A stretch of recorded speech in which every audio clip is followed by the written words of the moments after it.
Sometimes, when you're alone, you tell yourself it's your imagination. You'd rather believe you're overthinking than admit something is truly wrong.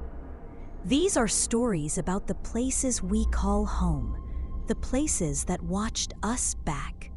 If you're alone right now, you may want to check your windows before we begin.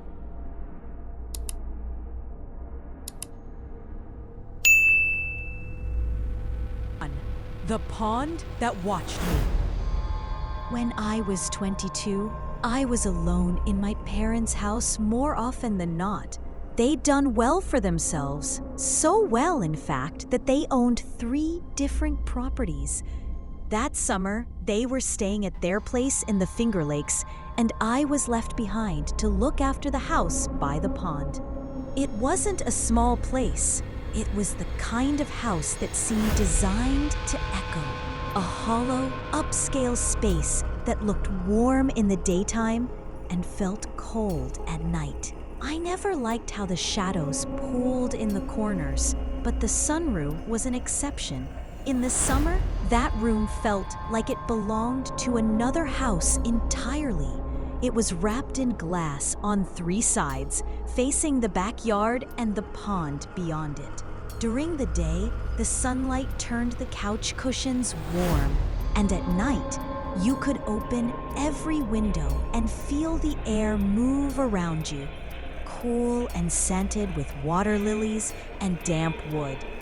That night, it was just after 11. I'd been watching a documentary, something about underwater caves, but when I first heard the splashing, I didn't look up right away. We had a couple of big white geese that liked to drift over from the park on the far side of the pond. They'd fight sometimes, flapping their wings and hissing at each other. If you didn't know better, you'd think they were drowning each other. But after a minute, I realized this wasn't like that. It was heavier, more like the sound of a person climbing out of the water, slipping back in, then trying again. I muted the TV and sat still, listening. The splashes were steady, deliberate. They were coming from right behind the old dock, where the pondweed grew so thick in summer that nobody in their right mind would try to swim. I remember thinking it must be one of the neighbors, maybe someone's kid messing around.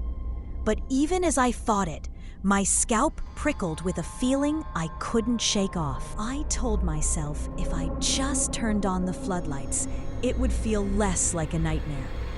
I reached back inside and flicked the switch. The backyard lit up in sickly yellow halogen. Nothing moved. The dock was empty. The pond surface shone like black glass.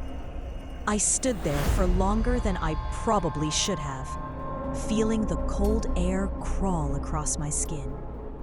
I tried to convince myself that it was over, that whoever it was had slipped away the moment they saw me come outside. But when I turned the lights off and stepped back inside, I couldn't make myself relax. I locked the door. Then I locked it again. I don't even remember sitting back down, but somehow I ended up right back in the same corner of the couch, blanket clutched around me like a shield. I told myself if I just turned on the floodlights, it would feel less like a nightmare. I reached back inside and flicked the switch. The backyard lit up in sickly yellow halogen. Nothing moved. The dock was empty. The pond surface shone like black glass. I stood there for longer than I probably should have, feeling the cold air crawl across my skin. I tried to convince myself that it was over, that whoever it was had slipped away the moment they saw me come outside. But when I turned the lights off and stepped back inside, I couldn't make myself relax. I locked the door. Then I locked it again.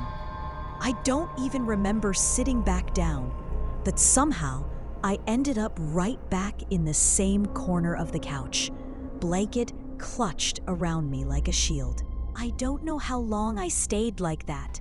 My heart was thudding so hard I thought it would give me away. When the breathing finally stopped, I waited another few minutes before I dared move. I ran to check the doors again. All locked. I texted my brother, but he didn't reply. Finally, I called my dad. His voice was calm, almost too calm. He told me to turn the lights back on and look. I didn't want to, but I couldn't stand the not knowing either. I switched the floodlights back on and stepped onto the deck with a kitchen knife in my hand. At first, I saw nothing. Then I looked down. There were wet footprints across the boards, bare feet. They led from the pond to the sliding door. And then, around the side of the deck, I knew I should have turned around. I knew I should have gone inside and called the police. But instead, I followed the trail to where it disappeared. I leaned out over and that's when I saw them. Two eyes, wide open, staring straight into mine from just over the edge. The face was pale, dripping, and smiling. For a long moment, neither of us moved. Then, slowly, it sank back down out of view. I didn't wait.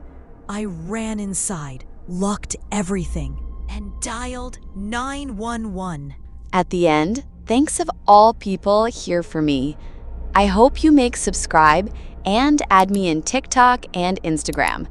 Don't forget to make like if you love my story.